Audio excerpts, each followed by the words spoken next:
जब जीव मृत्यु लोक में जन्म लेता है उस समय उसकी स्मृति शून्य होती है। वह न तो किसी चीज को जानता है और न ही किसी को पहचानता है। बच्चा माँ के गर्भ से निकलकर जैसे ही बाहर आता है तुरंत ही रोना शुरू कर देता है। वह ऐसा तकलीफ में करता है या कोई और कारण भी है जिसे हम समझ नहीं पाते। क्या आपने भी कभी सोचा है कि आखिर बच्चा जन्म लेने के तुरंत बाद रोता क्यों है? इसके पीछे का सटीक कारण क्या है? हिंदू धर्म शास्त्रों के अनुसार वैसे तो इसके पीछे एक पौराणिक कथा की मान्यता है जिसका विवरण विष्णु पुराण में मिलता है। इस्लाम में भी बच्चे रोने के अपने अलग कारण बताए गए हैं, लेकिन सच्चाई क्या है? यह एक ऐसा सवाल है जिसका सही उत्तर हम सब जानना चाहते हैं। शिशु के जन्म लेते ही रोने के कारण को विज्ञान एक सहज और आवश्यक प्रक्रिया मानता है। तो दोस्तों आइए इस वीडियो में सबसे पहले हम बच्चे के रोने को लेकर वैज्ञानिक दृष्टिकोण समझते हैं, फिर हिंदू धर्म शास्त्रों में वर्णित उस पौराणिक कथा को जान लेंगे जिसका उल्लेख विष्णु पुराण में मिलता है। अगर आप भी भगवान महादेव के भक्त हैं तो कमेंट में हर हर महादेव जरूर लिखें। तो चलिए शुरू करते हैं आज की प्रस्तुति। दोस्तों, नए जीवन की प्रक्रिया पुरुष और स्त्री के समागम के साथ शुरू होती है, जिसके फलस्वरूप जीव को एक नए शरीर के रूप में स्त्री के गर्भ में स्थान मिलता है। जब तक बच्चा माता के गर्भ में रहता है तब तक वह सांसारिक दुनिया से अनजान होता है। माता के गर्भ में वह जीवित तो होता है परंतु वह सांस नहीं लेता। उसके शरीर को खाना पीना इत्यादि माँ से जुड़ी गर्भनाल से प्राप्त होता रहता है। बच्चे के फेफड़े तो बन जाते हैं लेकिन वह प्रयोग में नहीं रहते। बच्चा माँ के गर्भ में एक पतली झिल्ली के अंदर बंद होता है जिसमें तरल पदार्थ भरा होता है। इस तरल पदार्थ को वैज्ञानिक भाषा में एमनिटिक फ्लूइड बोलते हैं। यही तरल पदार्थ बच्चे के मुंह, स्वास्थ्य नली और फेफड़ों तक में पहुंच जाता है। लेकिन जब तक बच्चा माँ के गर्भ में रहता है तब तक इस तरह पदार्थ से बच्चे को कोई कष्ट नहीं होता, बल्कि इसी तरह पदार्थ की वजह से वह माँ के गर्भ में सुरक्षित रहता है। प्रसव की क्रिया माँ और बच्चे दोनों के लिए कष्टदायक होती है।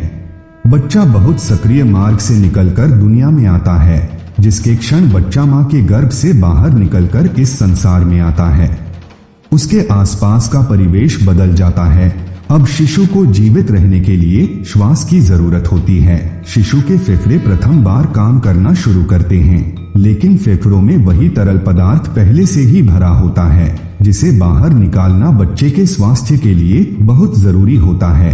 इसीलिए डॉक्टर बच्चे की डिलीवरी होते ही गर्भनाल से प्राप्त होता रहता है। बच्चे के फेफड़े तो बन जाते हैं लेकिन वह प्रयोग में नहीं रहते। बच्चा माँ के गर्भ में एक पतली झिल्ली के अंदर बंद होता है जिसमें तरल पदार्थ भरा होता है। इस तरल पदार्थ को वैज्ञानिक भाषा में एमनिटिक फ्लूइड बोलते हैं। यही तरल पदार्थ बच्चे के मुंह, स्वास्थ्य नली और फेफड़ों तक में पहुंच जाता है। लेकिन जब तक बच्चा माँ के गर्भ में रहता है तब तक इस तरह पदार्थ से बच्चे को कोई कष्ट नहीं होता, बल्कि इसी तरह पदार्थ की वजह से वह माँ के गर्भ में सुरक्षित रहता है। प्रसव की क्रिया माँ और बच्चे दोनों के लिए कष्टदायक होती है। बच्चा बहुत सक्रिय मार्ग से निकलकर दुनिया में आता है, जिसके क्षण बच्चा माँ के गर्भ से बाहर निकलकर इस संसार में आता है उसके आसपास का परिवेश बदल जाता है। अब शिशु को जीवित रहने के लिए श्वास की जरूरत होती है। शिशु के फेफड़े प्रथम बार काम करना शुरू करते हैं, लेकिन फेफड़ों में वही तरल पदार्थ पहले से ही भरा होता है जिसे बाहर निकालना बच्चे के स्वास्थ्य के लिए बहुत जरूरी होता है। इसीलिए डॉक्टर बच्चे की डिलीवरी होते ही गर्भनाल को काट देते हैं और बच्चे को उल्टा करके उसके मुंह से इसी तरह पदार्थ को बाहर निकालते हैं।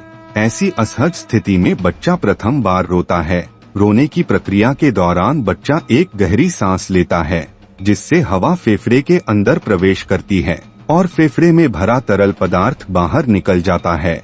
इसलिए बच्चे का प्रथम बार रोना बच्चे के स्वस्थ होने का संकेत होता है। अगर बच्चा स्वयं से नहीं रोता तो डॉक्टर बच्चे की पीठ पर हल्के हाथ से थपकी लगाकर उसे रुलाने का प्रयास करते हैं, जिससे फेफड़ों में हवा जा सके और तरल पदार्थ बाहर आ सके। बच्चे के दिमाग को सही ढंग से काम करने के लिए एवं बच्चे के शरीर को सुचारू रूप से कार्य करने के लिए ऑक्सीजन की जरूरत होती है। जिन बच्चों के फेफड़े से तरल पदार्थ नहीं निकल पाता, उनके फेफड़े में पर्याप्त हवा नहीं पहुंच पाती। ऐसा होना बच्चे के जीवन के लिए खतरा होता है और दिमाग को पर्याप्त ऑक्सीजन न मिल पाने के कारण उन्हें किसी प्रकार की मानसिक बीमारी भी हो सकती है। दोस्तों, यह बातें थीं विज्ञान की। आइए अब जानते हैं पैदा होते ही बच्चे के रोने को लेकर धर्म ग्रंथों में क्या लिखा है। शिशु जब प्रथम बार रोता है तो उसके रोने का स्वर कुछ इस प्रकार सुनाई देता है, जैसे वह पूछ रहा हो, कहाँ हूँ मैं, कहाँ हूँ। विष्णु पुराण के मुताबिक जब ब्रह्मा जी सृष्टि की रचना कर रहे थे, उन्होंने स्वयं जैसा पुत्र पैदा करने का विचार किया तो उनकी माया से गोद में एक मायावी बालक प्रकट हुआ। ये बालक रोते हुए ब्रह्मा जी की गोद में उथल पुथल करने लगा। जब ब्रह्मा जी ने उस बालक से इसकी वजह पूछी तो बालक ने प्रश्न किया, मैं कौन हूँ, मैं कहाँ हूँ, मेरा क्या नाम है। इस पर ब्रह्मा जी कहते हैं कि पैदा होते ही तुमने रोना शुरू कर दिया, इसलिए मैं आज से तुम्हारा नाम रुद्र रखता हूँ। ऐसी मान्यता है कि इस बच्चे के जन्म से पहले किसी बच्चे ने रोना शुरू नहीं किया था। ऐसी पौराणिक मान्यता है कि तभी से जन्म के बाद बाकी बच्चों में भी रोने का नियम बन गया, जबकि इस्लाम धर्म में यह मान्यता है कि बच्चे के जन्म लेते ही शैतान उसके पास आता है। शैतान के छूते ही बच्चा जोर जोर से रोने लगता है। इसीलिए ऐसी मान्यता है कि जब बच्चे की पैदाइश हो जाए तो फौरन उसके दाएं कान में अजान और बाएं कान में इमामत पढ़नी चाहिए, ताकि बच्चा शैतान के डर से महफूज अल्लाह की पनाह में रहे और पैदा होते ही अपने परवरदिगार का नाम सुन ले। क्या आपको बच्चे के रोने का कारण पहले से ही पता था? कमेंट बॉक्स में जरूर बताएं। तो दोस्तों, आज के लिए बस इतना ही। उम्मीद करते हैं हमारे द्वारा दी गई जानकारी आपको पसंद आई होगी।